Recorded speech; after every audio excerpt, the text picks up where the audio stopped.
Steve Cooper Rank Success, and this is video 2 in the sequence of making it brief. So looking at the issue, the topic and the aspect of your role as a Sergeant Inspector, Chief Inspector, around briefing and briefing exercises and how they can appear or find themselves as part of your promotion selection process. Now, you may well, like I say, I expect if you are an inspector, you'd be quite versed on briefing and you know, having to be briefed and briefing other people, so teams, etc. So this is thinking about it more in the context of a promotion selection process, where even though you may have some briefing models and some ideas, they're not particularly at the forefront of your mind. So this is a reminder that you can find really good pointers and support on the College of Policing authorised professional practice pages, and if you put in briefing on there, you'll find a couple of models that you will find are helpful to you. They are formal briefing models for policing, and when you come to think about adapting those or using them as they are for promotion selection processes, you'll find they really do on occasions help with structure and formatting and just food for thought, so that when you walk into a process and you get asked to deliver a briefing, you're not thinking, you know, panic stations. You're able to start looking at a structure straight away and start looking at what the scenario is you've got or what the task is you've got, and you can start slotting it in and breaking it up like any big problem. You know, breaking it up into little parts makes it easier to work through. And if you've got something like 35 or 45 minutes in a room with a flip chart or some papers, and you've got to put together a briefing or some ideas and get it straight to walk in and deliver it for 10 minutes, there's a whole load of thinking you can do beforehand.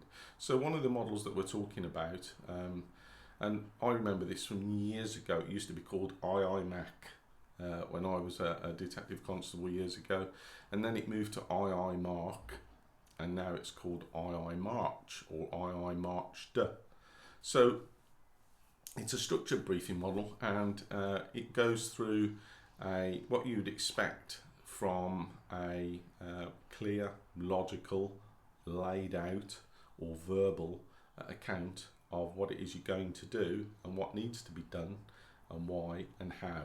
So IIMARCHD is the first model, one of the models that you'll find in APP. It's been around a while. As I say, I'm familiar with its ancestors, but as with anything else, it's moved, it's changed, it's improved, it's been tweaked, amended, but it is part of operational policing guidance. And you'll probably sat there thinking, Steve, I was briefed using IIMARCHD last week. I know it. I brief officers doing it. Great, good for you.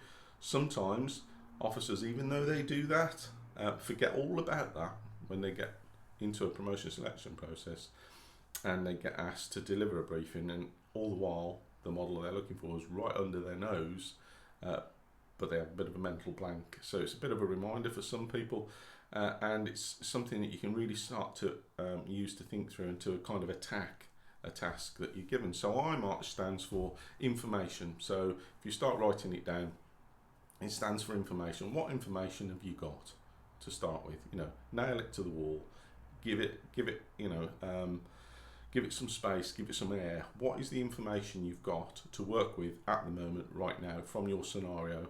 Or, you know, what are you going to tell the panel? Look, the information I've got to work with at the moment is this, and then you'll say it. The intention. What do you intend to do today? What's the intention? So as you can start to see, information, intention, you're starting to lay out a logical sequence, if you like. And then you've got method. What method are we going to, or are you going to use to get the outcome that you want? How are you going to do that? So if it's an operational scenario and you're using a method, it's going to be a warrant, a search warrant, or a series of search warrants. That's how we're going to do it. And then you might want to look at some of the powers and policy and contingency issues around that. But you're starting to build these building blocks in place using IIMARCHD as a structure, or IIMARCH. I put the D on the end, and I'll talk to you about something else I put on the end as well.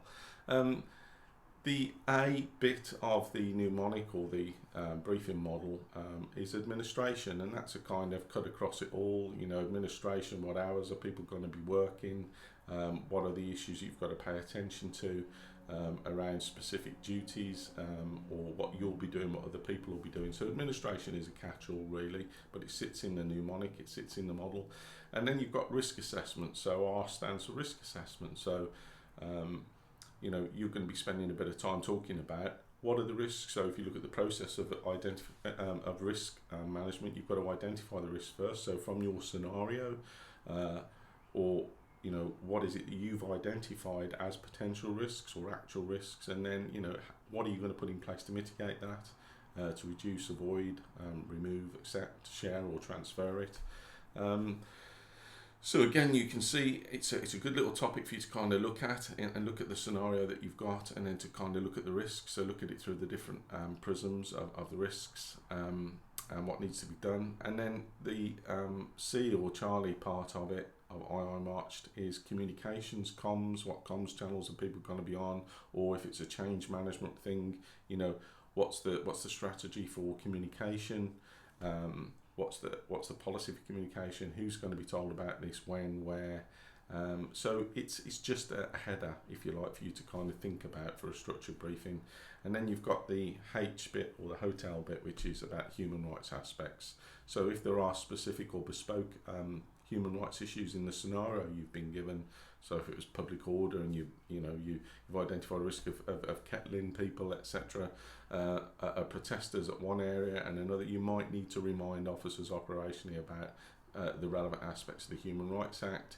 Again, it's a reminder in your scenario. Now, you don't have to use all of this. You don't have to use all of it. It's just a model that exists already.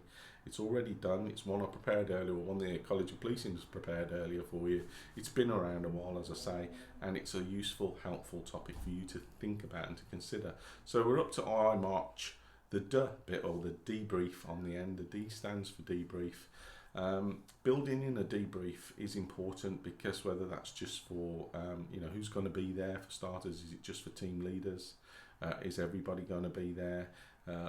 The debrief is there for you to kind of be comprehensive, so you can start looking at the learning issues individually or team or organisationally. What went well, what didn't go well, what would you do differently next time? If this is a phase of an operation or a phased briefing, what learning needs to be identified quickly as to what works, what doesn't work, and what's unlikely to work. So, a debrief is an important aspect. It's usually the part that people forget. So a debrief is really important. And then at the end, any questions. I always used to put any questions on there, whether that's mentally or whether I actually did it, and cover it at the end of it. Any questions. Why? Because, people are strange. Sometimes people say, well, you never said that in the briefing. And when you get the chance to give everybody the opportunity to ask questions and answer them there, and then it's usually quite good to put on there. So I always call it IIMARCHD AQ at the end. So it wouldn't surprise me if in 5 years' time, this model's grown to be something unmanageable, and it'll have to be kind of revisited and shrunk down again. But it serves policing very well operationally. I know people that are still using it. Some people know it straight off the top of their head. And as a sergeant, as an inspector, as a chief inspector, it's something that helps you brief and to communicate comprehensively. So when you start looking at in terms of promotion processes, this is what you're doing. You're briefing people using a model in relation to a specific scenario or task. That's what you're doing.